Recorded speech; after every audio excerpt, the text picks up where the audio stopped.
அட்டை விண்ணப்ப நடைமுறையை மேம்படுத்த உள்துறை அமைச்சு ஆயத்தம். மக்களுக்கு முன்னுரிமை.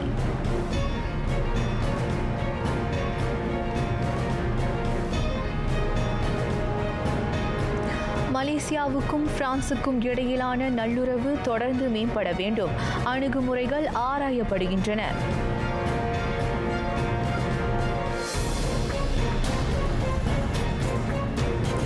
மலேசியர்களுக்கு விசா விலக்களிக்க பரிசீலிப்பீர். கனடிய அரசுக்கு டத்தோஸ்ரீ அன்வார் வேண்டுகோள்.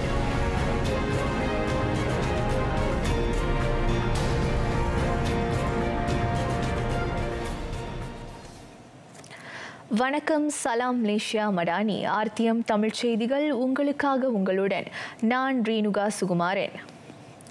பிரான்சுடன் நிலையான உறவை மலேசியா விரும்புகிறது. நீண்ட கால அடிப்படையில் அது நாட்டுக்கு நன்மை பயக்கும் என பிரதமர் டத்தோஸ்ரீ அன்வார் இப்ராஹிம் வலியுறுத்தினார். பிரான்ஸ் அதிபர் இமானுவேல் மேக்ரோனுடன் மலேசிய நேரப்படி இன்றிரவு நடைபெறவிருக்கும் சந்திப்பில் அந்த விவகாரம் கலந்தாலோசிக்கப்படும் என பிரதமர் கோடி காட்டினார். பிரான்சுடன் நல்லுறவை பேணுவதற்கான அணுகுமுறைகளை மலேசியா கண்டறிகிறது. அண்மை ஆண்டுகளாக பாரிஸுக்கும் கோலாலம்பூருக்கும் இடையிலான உறவு மேம்பட்டிருக்கிறது. அந்த ஐரோப்பிய நாட்டில் இருந்து மலேசிய வானூர்திகளை கொள்முதல் செய்யும் அதேவேளை அதன் தயாரிப்புகளுக்கான உபரி பாகங்களை கோலாலம்பூர் ஏற்றுமதி செய்கிறது. மின்சார, மின்னியல் போன்ற உயர் தொழில்நுட்ப துறைக்கான முதலீட்டில் மலேசியா இன்னமும் முதன்மை இலக்காக இருப்பதையும் பிரதமர் சுட்டினார். பிரான்சில் வாழும் மலேசியர்களுடன் சந்திப்பில் டத்தோஸ்ரீ அன்வார் உரையாற்றினார்.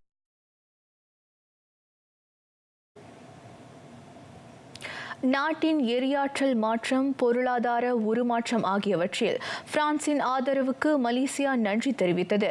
பிரான்சின் பெருநிறுவனங்கள் அந்த மேம்பாட்டுக்கு வழிகோலி இருப்பதாக பிரதமர் பாராட்டினார். பிரான்ஸ் பிரதமர் ஃப்ரான்சுவா பேருவுடனான சந்திப்பில் டத்தோஸ்ரீ அன்வார் இப்ராஹிம் இதனை தெரிவித்தார். இருநாள் அலுவல் பயணமாக பிரான்ஸ் சென்றிருக்கும் டத்தோஸ்ரீ அன்வார் பாரிஸில் அந்நாட்டு பிரதமர் பேருவை சந்தித்தார். வியூக ஒத்துழைப்பை ஏற்படுத்திக் கொள்ள வேண்டிய பல்வேறு முக்கிய துறைகள் குறித்து அவர்கள் இருவரும் கலந்துரையாடினர். குறிப்பாக விண்வெளித்துறை, மின்கடத்தி, வாகன தொழில்துறை, மாசற்ற எரியாற்றல், தற்காப்பு, கல்வி, தீவேட் ஆகியவற்றில் இருவழி ஒத்துழைப்பு குறித்து விரிவாக விவாதிக்கப்பட்டது. ஏற்கனவே ஒப்புக்கொள்ளப்பட்டபடி பிரான்சின் ஏர்பஸ் நிறுவன தயாரிப்பான A330 நியோ வகை விமானத்தை அனுப்புவது துரிதப்படுத்தப்பட வேண்டும் என பிரதமர் கேட்டுக்கொண்டார். நாட்டின் குறைந்த கட்டண விமான நிறுவனமான ஏர்ஏசியாவும் ஏர்பஸ் வானூர்திகளை கொள்முதல் செய்ய ஆர்வம் கொண்டிருப்பதையும் அவர் எடுத்துரைத்தார். பிரான்சின் மின்னியல் நிறுவனம் எங்கி SA, எரிபொருள் எரியாற்றல் நிறுவனம் டாட்டல் எனர்ஜைஸ் SE, விண்வெளி தற்காப்பு நிறுவனம் தேல்ஸ் SA ஆகியவை மலேசியாவில் முதலீடு செய்திருப்பது நாட்டின் பொருளாதார வளர்ச்சியை உந்தச் செய்ய உதவியிருப்பதை அந்த உரையாடலில் டத்தோஸ்ரீ அன்வார் நன்றி கூர்ந்தார். கனடாவுடன் இருவழி உறவை பலப்படுத்தும் கடப்பாட்டை மலேசியா தொடர்கிறது. வர்த்தக முதலீடு, தற்காப்பு ஒத்துழைப்பு, தூய்மை எரியாற்றல், இலக்கவியல் உருமாற்றம், நவீன தொழில்நுட்பம் போன்ற வியூக துறைகள் பலவற்றில் அந்த உறவுகள் பலப்படுத்தும் என பிரதமர் கோடி காட்டினார். பிரான்சுக்கு அதிகாரப்படியான பயணத்தை மேற்கொண்டிருக்கும் டத்தோஸ்ரீ அன்வார் கனடிய பிரதமர் மக்கானேயை தொலைபேசி வாயிலாக தொடர்பு கொண்டபோது அதனை வலியுறுத்தினார். கனடாவில் அண்மையில் நடைபெற்ற பொது தேர்தலில் கானே தலைமையிலான லிபரல் கட்சி வெற்றி பெற்றது. அதற்கு வாழ்த்து தெரிவிப்பதற்காக அந்த தொலைபேசி அழைப்பை டத்தோஸ்ரீ அன்வார் மேற்கொண்டார். LNG கனடா திட்டத்தில் பெட்ரோனாஸின் பங்கேற்பு தொடர்வதை அவர் வரவேற்றார். இரு நாடுகளுக்கு இடையிலான எரியாற்றல் ஒத்துழைப்பு வலுவுடன் இருப்பதற்கான அடையாளம் அது. அத்துடன் எதிர்காலத்தில் பசுமை முன்னெடுப்புகள், எரியாற்றல் மாற்றம் ஆகியவற்றுக்கும் இது ஊக்கியாக அமையக்கூடும் என பிரதமர் கோடி காட்டினார். பசிபிக் நாடுகளுக்கு இடையிலான முழுமையான முன்னேற்றகரமான பங்காளித்துவ உடன்படிக்கை CPTPP உறுப்பு நாடுகள் எனும் வகையில் சுயேட்சையான, வெளிப்படையான, பன்னாட்டு அடிப்படையிலான வர்த்தகத்தை மலேசியாவும் கனடாவும் திடமுடன் பேணுவதாக டத்தோஸ்ரீ அன்வார் குறிப்பிட்டார். இவ்வேளையில் மலேசியர்களுக்கு விசா விலக்களிப்பது குறித்து பரிசீலிக்குமாறு கனடிய பிரதமரை டத்துஸ்ரீ அன்வார் கேட்டுக்கொண்டார். ஏனைய பொதுநலவாய நாடுகள் பின்பற்றுவதற்கு இணங்க கனடாவும் அந்த சலுகையை சக காமன்வெல்த் நாடான மலேசியாவுக்கு வழங்க வேண்டும். இரு நாடுகளின் மக்களுக்கு இடையிலான உறவை வலுப்படுத்துவதன் பல்முனை பரிமாற்றத்தையும் அது விரிவுபடுத்தும் என பிரதமர் விவரித்தார். சுற்றுலாவுக்கோ மேற்படிப்புக்காகவோ வேலை செய்யவோ கனடா செல்லும் மலேசியர்கள் விசாவுக்கு விண்ணப்பிக்க வேண்டும். கனடிய அரசாங்கம் கைரேகை பதிவு, மலேசியாவில் கனடிய விசாவை நிர்வகிக்க தேர்ந்தெடுக்கப்பட்டிருக்கும் மூன்றாம் தரப்பு என பல தரப்புகளுக்கு கட்டணம் செலுத்த வேண்டியுள்ளது. அது தொடர்புடையோருக்கு பெரும் சுமையை ஏற்படுத்துகிறது. அத்துடன் கனடாவுக்கான விசா விண்ணப்பத்தை கையாளும் நடவடிக்கைக்கும் நீண்ட காலம் பிடிக்கிறது. இதனை கருத்தில் கொண்டு டத்துஸ்ரீ அன்வார் அந்த கோரிக்கையை முன்வைத்தார். மற்றொரு விவகாரத்தில் இருவழி நலன் கருதி ஆசியான் கனடா சுயேட்சை வர்த்தக ஒப்பந்த பேச்சுகளை விரைந்து இறுதி செய்ய டத்துஸ்ரீ அன்வாரும் கானேயும் உறுதி பூண்டனர்.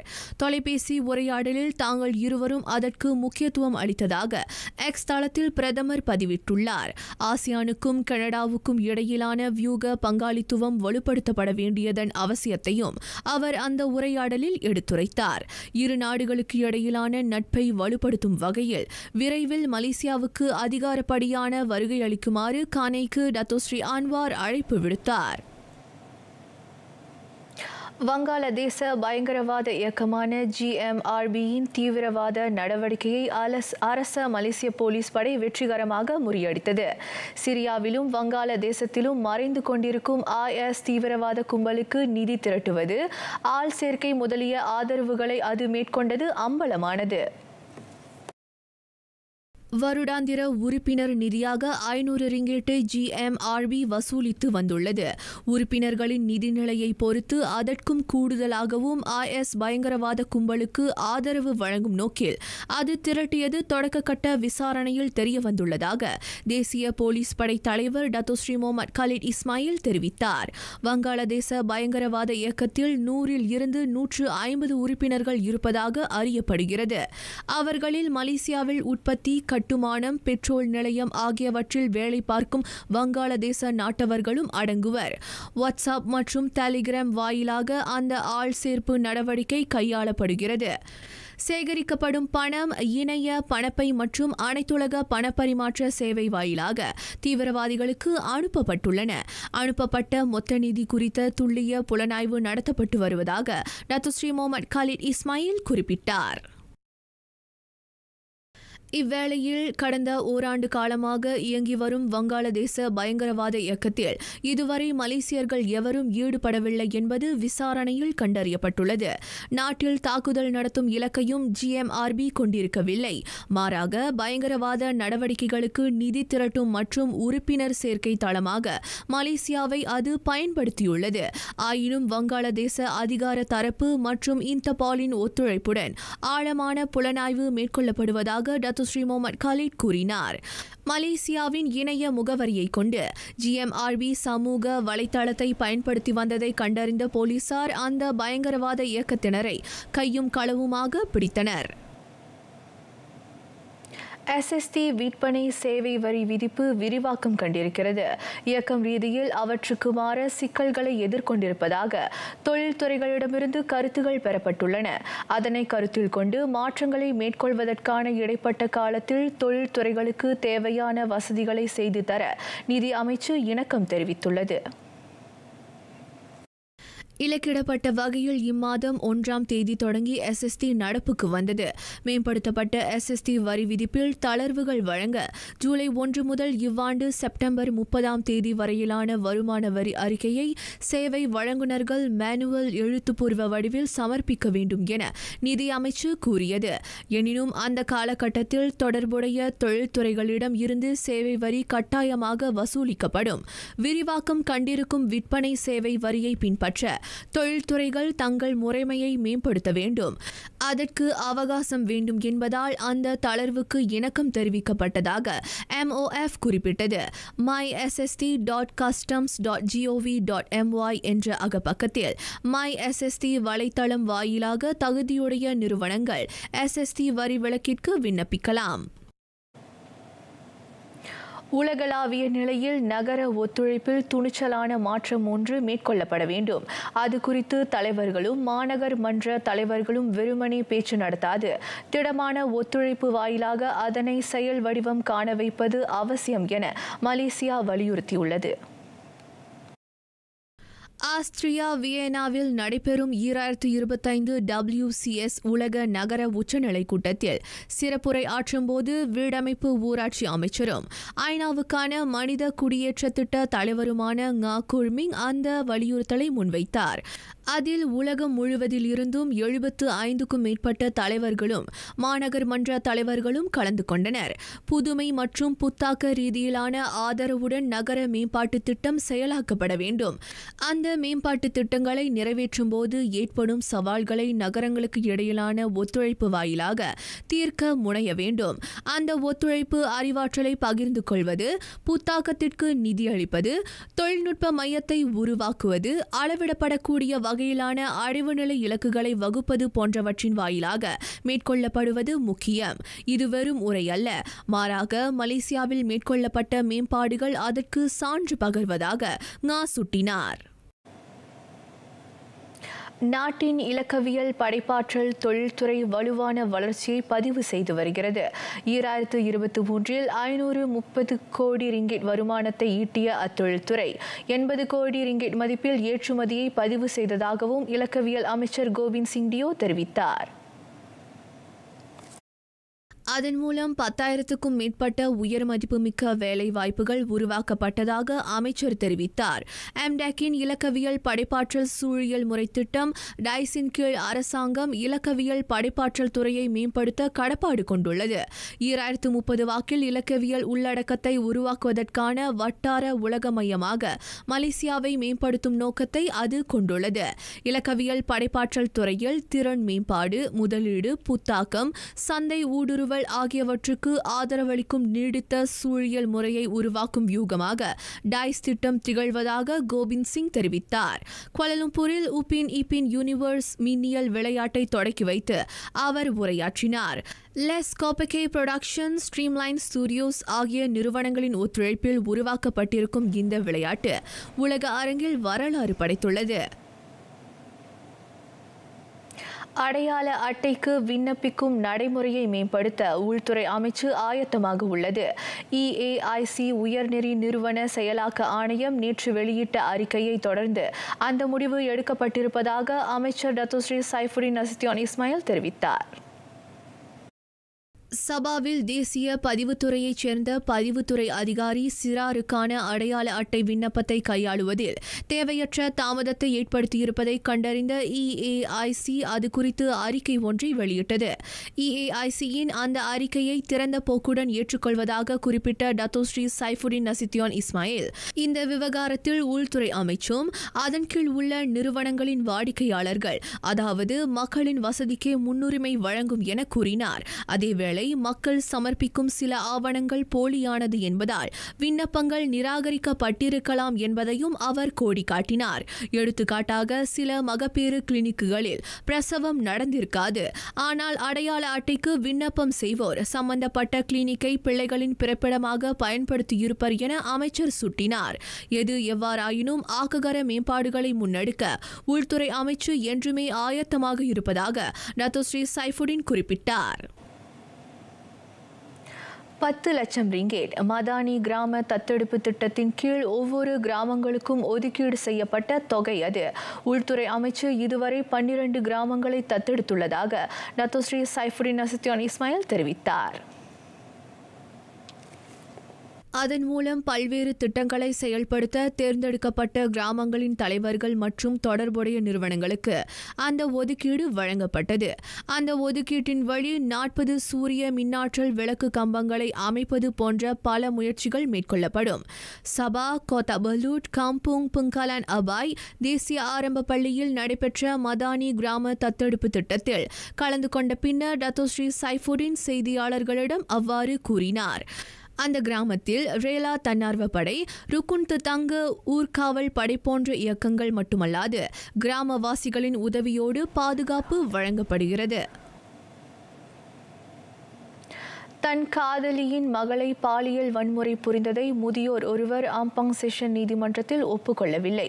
61 வயது அஸ்மான் அசீம் மீது குற்றம் சுமத்தப்பட்டுள்ளது. 2024 ஆண்டு மத்தியில் குவாலலும்பூர் தாமான் சிராயாவில் உள்ள ஒரு வீட்டில் அஸ்மான் 12 வயது 4 மாதங்களான சிறுமியை பாலியல் வன்முறை செய்துள்ளார். நசிலுமா வியாபாரம் பார்க்கும் அந்த முதியவர் குற்றவியல் சட்டம் பிரிவு 375 உட்பிரிவு ஜிக்கு கீழ் குற்றம் சாட்டப்பட்டிருக்கிறார். குற்றம் நிரூபிக்கப்பட்டால் கூடியபட்சம் 20 ஆண்டுகள் சிறை தண்டனை மற்றும் பிறம்படி வழங்க வகை செய்யும் அதே குற்றவியல் சட்டத்தின் பிரிவு 376 உட்பிரிவு 1 கீழ் தண்டனை வழங்கப்படும். இதே நீதிமன்றத்தில் அந்த சிறுமியின் 37 வயது தாயார் அஸ்மான் அந்த குற்றத்தை புரிய உடந்தையாக இருந்ததை ஒப்புக்கொள்ளவில்லை. பாதுகாவலராக வேலை பார்க்கும் அந்த பெண் குற்றவியல் சட்டம் பிரிவு 109 கீழ் குற்றம் சாட்டப்பட்டிருக்கிறார். குற்றஞ்சாட்டப்பட்டவர்களுக்கு ஆதரவாக வழக்கறிஞர்கள் ஆஜராகவில்லை. வழக்கறிஞர் நியமனம் மற்றும் ஆவணங்களை ஒப்படைப்பதற்கு அந்த வழக்கை மீண்டும் செவிமடுக்க அடுத்த மாதம் 7ஆம் தேதியை நீதிபதி நோர்ஷிலா கமாருடன் நிர்ணயித்தார். ஷா அலாம் சுபாங் அலாம் எல்ஆர்டி நிலையத்தில் இன்று காலை ஆடவர் ஒருவர் தண்டவாளத்தில் தவறி விழுந்தார். உள்ளூர் வாசியான 27 வயது ஆடவர் தலையில் பலத்த காயத்திற்கு ஆளானதாக அறியப்படுகிறது.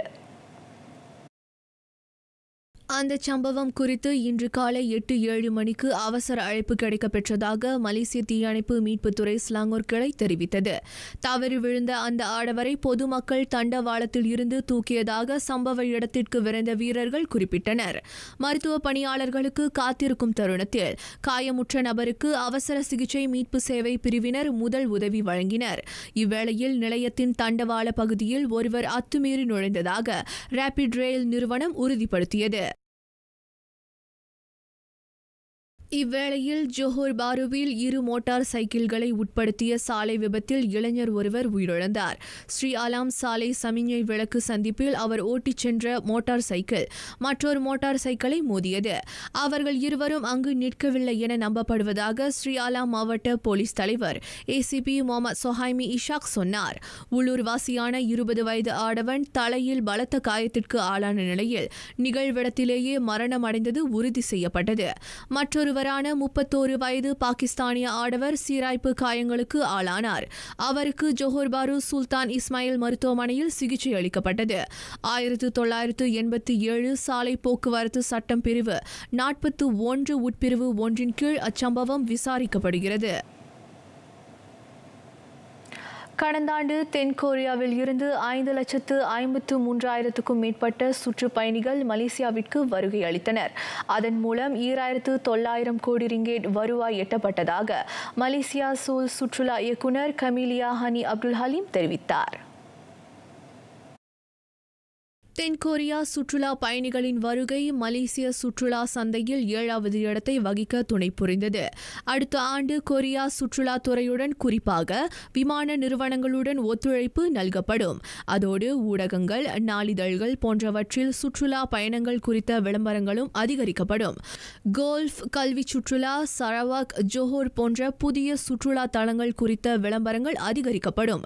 சோலில் மலேசிய முஸ்லிம் சுற்றுலா நிறுவனங்கள் சங்கத்தின் ஏற்பாட்டில் நடைபெற்ற நிகழ்ச்சியில் கலந்து கொண்ட பின்னர் கமிலியா ஹனி அவ்வாறு கூறினார். 2 நாடுகளில் இருந்து 100க்கும் மேற்பட்ட சுற்றுலா நிறுவனங்கள் அதில் கலந்து கொண்டன. அதிகமான சுற்றுப்பயணிகளை கவர 2026 மலேசியாவுக்கு வருகை அளிக்கும் ஆண்டு குறித்தும் அதில் விளம்பரப்படுத்தப்பட்டது.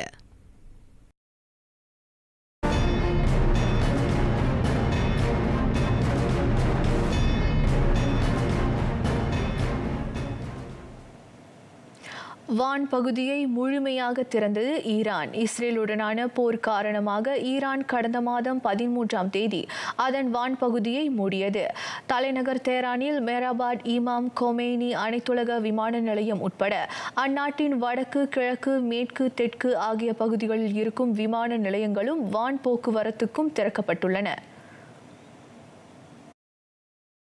இஸ்ஃபஹான் மற்றும் தப்ரீஸ் நகரங்களை தவிர்த்து ஈரான் முழுவதும் இருக்கும் எல்லா விமான நிலையங்களிலும் உள்நாட்டு வெளிநாட்டு விமானங்கள் காலை மணி 5 முதல் மாலை மணி 6 வரையில் செயல்படும் என அதிகாரிகள் தெரிவித்துள்ளனர். இஸ்ஃபஹான், தப்ரீஸ் அனைத்துலக விமான நிலையங்களில் தேவையான அடிப்படை வசதிகள் ஏற்படுத்தப்பட்ட பின்னர் அங்கு வான் சேவைகள் மீண்டும் முடுக்கிவிடப்படும் என அவர்கள் கூறினர். கடந்த மாதம் இஸ்ரேலுக்கும் ஈரானுக்கும் இடையில் கடும் வான் தாக்குதல்கள் மூண்டதை அடுத்து ஈரானின் வான் பகுதி மூடப்பட்டது. ஜூன் 24ஆம் தேதி இரு நாடுகளுக்கும் இடையில் சண்டை நிறுத்த ஒப்பந்தம் செய்து கொள்ளப்பட்டது. அதன் பின்னர் ஈரானின் வான் பகுதி வான் போக்குவரத்து சேவைக்காக கட்டம் கட்டமாக திறக்கப்படுகிறது. இத்தாலி ரோமில் உள்ள எண்ணெய் நிலையம் வெடிப்புக்கு இலக்கானது. அதில் குறைந்தது 30 பேர் காயமுற்றனர். அதனைத் தொடர்ந்து பாதுகாப்பு கருதி அருகில் உள்ள குடியிருப்பாளர்கள் வெளியேற்றப்பட்டனர். பிரெனஸ்டினோ குடியிருப்பு பகுதி அருகே எரிவாயுவை நிரப்பும்போது அந்த சம்பவம் நிகழ்ந்தது. பெட்ரோல் நிலையத்தில் ஏற்பட்ட அந்த வெடிப்பால் சுற்று வட்டாரத்தில் உள்ள கட்டடங்களின் ஜன்னல்களும் அதிர்ந்ததோடு கண்ணாடிகளும் நொறுங்கின. அந்த வெடிப்பு சம்பவத்தில் ஏற்பட்ட தீயால் வானில் கரும் புகை சூழ்ந்ததை காண முடிந்தது. அது குறித்து தகவல் கிடைக்கப்பெற்ற பின் தீயணைப்பு வீரர்கள் சம்பவ இடத்திற்கு விரைந்தனர். அடுத்த சில நிமிடங்களிலேயே மற்றொரு வெடிப்பு சம்பவமும் நேர்ந்ததாக ஊடகங்கள் தகவல் வெளியிட்டன. அதில் 9 போலீஸ் அதிகாரிகள் உட்பட ஒரு தீயணைப்பு வீரரும் காயமுற்றனர். திரவமய பெட்ரோலிய எரிவாயு கலன்களை விநியோகிக்கும் அந்த பெட்ரோல் நிலையத்தில் ஏற்பட்ட தீயை கட்டுக்குள் கொண்டுவரும் முயற்சியில் 10 அணிகளை கொண்ட தீயணைப்பு வீரர்கள் ஈடுபட்டனர். மேற்கு துருக்கியின் இஸ்மீர் நகரில் கொழுந்துவிட்டு எரிகிறது கட்டுக்கடங்கா காட்டு தீ. பலத்த காற்று காரணமாக தீ வேகமாக பரவ அதிக வாய்ப்பு உள்ளதால் பாதுகாப்பு கருதி குடியிருப்பாளர்களை வேறு இடங்களுக்கு மாற்ற மாநில ஆளுநர் சுலைமான் அல்பான் உத்தரவிட்டார். காட்டுத்தீயின் சீற்றம் தொடர்ந்து அதிகரிப்பதால் 3 வட்டாரங்களைச் சேர்ந்த மக்கள் வேறு இடங்களுக்கு மாற்றப்பட்டனர். தெற்கே செல்லும் மோட்டார் சைக்கிளோட்டிகளுக்கான பாதையின் ஒரு பகுதி தற்காலிகமாக மூடப்பட்டது. அங்கு அவசர காலம் அறிவிக்கப்பட்ட வேளை வேகமாக பரவும் தீயை கட்டுக்குள் கொண்டுவர தீயணைப்பு வீரர்கள் போராடி வருகின்றனர். மேலும் காயமடைந்த விலங்குகளுக்கு தொடர்ந்து சிகிச்சை அளிக்கப்பட்டு வருவதாக விலங்கு பாதுகாப்பு அமைப்பு தெரிவித்தது. இஸ்மீர் நகருக்கு அருகே மின்கம்பி கோளாறு காரணமாக கடந்த புதன்கிழமை தீப்பிடித்ததாக மாநில ஆளுநர் சுலைமான் அல்பான் குறிப்பிட்டார். வறண்ட வானிலை, பலத்த காற்று காரணமாக தீ வேகமாக பரவுகிறது. ஆரென வந்தது அழகல்ல அழிவு. வீடுகள் தரைமட்டமாகின, கனவுகள் கலைந்தன, ஆதரவு தேடி உயிர்கள் அலைகின்றன. மேற்கு வெனிசுவேலாவில் இடைவிடாத கனமழையால் சாமா ஆறு வெள்ளக்காடாக குமுறி பல கிராமங்களை புரட்டி போட்டது. அதில் 2 உயிரிழந்தனர். எதிர்பாராவிதமாக கடந்த சில நாட்களாக மேற்கு வெனிசுவேலாவில் பெய்த தொடர் மழையால் அப்பகுதியே வெள்ளக்காடானது. 270க்கும் மேற்பட்டோர் தத்தம் வீடுகளை இழந்து தற்போது சாலையின் அருகே தங்கியுள்ளனர். அனைத்தையும் இழந்தோம். முக்கிய ஆவணங்கள் வெள்ளோட்டத்தில் சுக்கு நூறாக சிதறின. ஒரு சின்ன துரும்பு கூட மிஞ்சவில்லை என குமுறுகிறார். 22 ஆண்டு காலமாக தன் 4 பிள்ளைகளுடன் அப்பகுதியில் உள்ள ஒரு வீட்டில் காலத்தை கடத்திய ஆரெலிஸ் வியாரியல். வெள்ளமாக பெருக்கெடுத்த சாமா ஆற்று நீர் வீட்டுக்குள் புகுந்தபோது ஆரெலிஸ் வியாரியல் தன் 4 பிள்ளைகளுடன் மரணத்தை எய்த்து உயிர் தப்பினார். பாத்தடேரோஸ் கிராமத்தில் தற்போது துப்புரவு பணிகள் தீவிரமடைந்து வருகின்றன. இடிபாடுகளின் மத்தியில் நம்பிக்கையின் ஒரு ஒளிக்கீற்று போல மக்களுக்கு தேவைப்படும் உணவு, குடிநீர், மருத்துவ உதவி போன்ற அத்தியாவசிய பொருட்களை தன்னார்வலர்கள் பாதிக்கப்பட்ட மக்களுக்கு பகிர்ந்தளித்து வருகின்றனர். தெற்கு ஜெர்மனியில் அதிவேக ரயிலில் 4 பேரை தாக்கிய 20 வயது இளைஞன் கைது செய்யப்பட்டான். ஆஸ்திரியாவில் இருந்து சுமார் 70 கிலோமீட்டர் தூரத்தில் அந்த சம்பவம் நிகழ்ந்தது. பாதிக்கப்பட்டவர்களுள் 3 சிரியாவைச் சேர்ந்த 15 51 வயதுக்கு உட்பட்டவர்கள் என போலீஸ் பேச்சாளர் தெரிவித்தார். நிகழ்வின் போது பயணிகள் 500 பேர் ரயிலில் இருந்ததாக கூறப்படுகிறது. சிரியாவைச் சேர்ந்தவரான சந்தேக நபர் கடுமையான காயங்களுக்கு ஆளாகி தற்போது மருத்துவமனையில் சிகிச்சை பெற்று வருவதாக அவர் கூறினார். ஒரு சுத்தியலால் அவர் தாக்குதலை நடத்தியதாக நம்பப்படுகிறது. அந்த ஆடவன் தன்னிச்சையாக செயல்பட்டதால் தாக்குதலுக்கான காரணம் இன்னமும் கண்டறியப்படவில்லை. மேலும் அருகிலுள்ள ஸ்ட்ராஸ்பர்க் ரயில் நிலையத்தில் காயமுற்றோருக்கு முதலுதவி வழங்கப்பட்டதாக டொமெஸ்கோ கூறினார். மானுட அன்றாட வாழ்வில் ஒன்றிணைந்து விட்டது செயற்கை நுண்ணறிவு.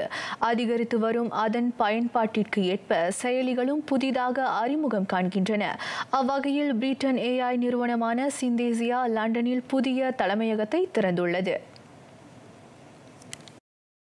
பிரிட்டனில் செயற்கை நுண்ணறிவில் திறன் வாய்ந்தவர்களை உருவாக்கும் முயற்சிகள் மேற்கொள்ளப்பட வேண்டும் என அந்நாட்டு அரசாங்கம் கடந்த ஜூன் மாதம் அறிவித்தது.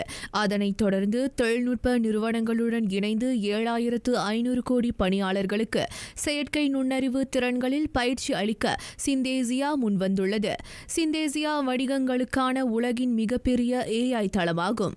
அதன் வாடிக்கையாளர்களுக்கு காணொலி மூலம் வணிகத்தை விரிவுபடுத்தும் சேவை வழங்கப்படுகிறது. ஒளிப்பதிவு கருவி, படம்பிடிப்பு தளம் போன்ற அடிப்படை உபகரணங்கள் இல்லாது மிகச்சிறந்த காணொளியை உருவாக்குவதில் சிந்தேசியா பணியாளர்கள் வல்லவர்களே. வழக்கமான பாணியை காட்டிலும் காணொளியை பன்மடங்கு எளிதாக இது உருவாக்குகிறது. ஒவ்வொரு முறை புதிய தொழில்நுட்பங்கள் வரும்போது நம்மில் எழும் ஒரே கேள்வி, இவற்றால் நாம் செய்யும் தொழில் கைவிட்டு போகுமா என்பதுதான். இணக்கம், கட்டுப்பாடு, ஒத்துழைப்பு எனும் 3 முக்கிய கூறுகளை கொண்டுள்ளது இந்த செயற்கை நுண்ணறிவு நிறுவனம். பல்வேறு துறைகளில் AIயின் ஆதிக்கம் காணப்படுவதால் அடுத்த 2 வருடங்கள் சவாலானதாக அமையக்கூடும். ஆதலால் உலகம் முழுவதும் உள்ள திறன் வாய்ந்தவர்களை செயற்கை நுண்ணறிவின் நெளிவு சுழிவுகளில் கற்றுத்தேர சிறந்த தளமாக இது கருதப்படுகிறது. தொடர்ந்து விளையாட்டுச் செய்திகள். இன்றைக்கும் என்றைக்கும் நீ எங்கள் நெஞ்சத்தில். லிவர்பூல் தாக்குதல் நட்சத்திரம் டியோகோ ஜோட்டாவின் மரணத்தினால் துவண்டு போயிருக்கும் அவ்வணி ஆதரவாளர்கள் கூறும் வார்த்தை இது. அவருக்கு இறுதி மரியாதை செலுத்தும் வகையில் லண்டன் ஆன்ஃபீல்டில் உள்ள லிவர்பூல் கிளப் கட்டடத்தின் முன்னே அவர்கள் மலர் வளையம் வைத்திருக்கின்றனர். 28 வயதான அந்த போர்த்துகல் நாயகன் ஸ்பெயினில் நிகழ்ந்த சாலை விபத்தில் சகோதரன் ஆண்ட்ரூவுடன் இணைந்து மரணத்தை தழுவினார். இச்செய்தி உலகம் முழுதும் உள்ள தி ரெட்ஸ் ரசிகர்களை சோகத்தில் ஆழ்த்தியிருக்கிறது. 2020 சக இங்கிலீஷ் அணியான வோல்வ்ஸில் இருந்து 4 கோடியே 50 லட்சம் பவுண்ட் மதிப்பில் ஜோட்டா லிவர்பூலில் இணைந்தார். அவரை ஆன்ஃபீல்டுக்கு கொண்டு வந்தவர் தி ரெட்ஸ் முன்னாள் நிர்வாகி எர்கன் கிளாப். 2021-2022 பருவத்தில் அவ்வணி லீக் கிண்ணத்தையும் FA கிண்ணத்தையும் கைப்பற்ற அன்னார் உதவியிருந்தார். முடிந்த பருவத்தில் இங்கிலீஷ் பிரீமியர் லீக் மகுடத்தை கைப்பற்றிய லிவர்பூல் அணியில் ஜோட்டா இடம் பெற்றிருந்தார். மொத்தமாக அந்த இங்கிலீஷ் அணிக்காக 182 முறை களம் கண்டுள்ள அவர் 65 கோல்களை அடித்திருக்கிறார். தமது நெடுநாளைய காதலியுடன் திருமணமாகி 2 வாரங்கள் கூட எட்டாத நிலையில் அன்னாரை காலன் பறித்து கொண்டான். ஜோட்டாவின் மறைவு கிளப் உலகக்கிண்ண போட்டியில் பங்கு கொண்டிருக்கும் செல்சியின் தாக்குதல் நட்சத்திரம் பெட்ரோ நேட்டோவை வெகுவாக பாதித்துள்ளது. அதில் காலிறுதி வரையில் முன்னேறியிருக்கும் செல்சி அதில் பால்மீரிஸுடன் மோதுகிறது. அவ்வாட்டம் நாளை காலை 9 மணிக்கு தொடங்குகிறது. மிகவும் துக்கத்தில் இருப்பதால் நேட்டோ அந்த இங்கிலீஷ் அணியுடனான பயிற்சியில் ஈடுபடவில்லை. நாளைய காலிறுதி ஆட்டத்தில் அந்த போர்த்துகீசியரை களமிறக்க இன்னும் தீர்மானிக்கப்படவில்லை என்பதை செல்சி நிர்வாகி என்சோ மாரேஸ்கா ஊடகத்தாரிடம் தெரிவித்தார்.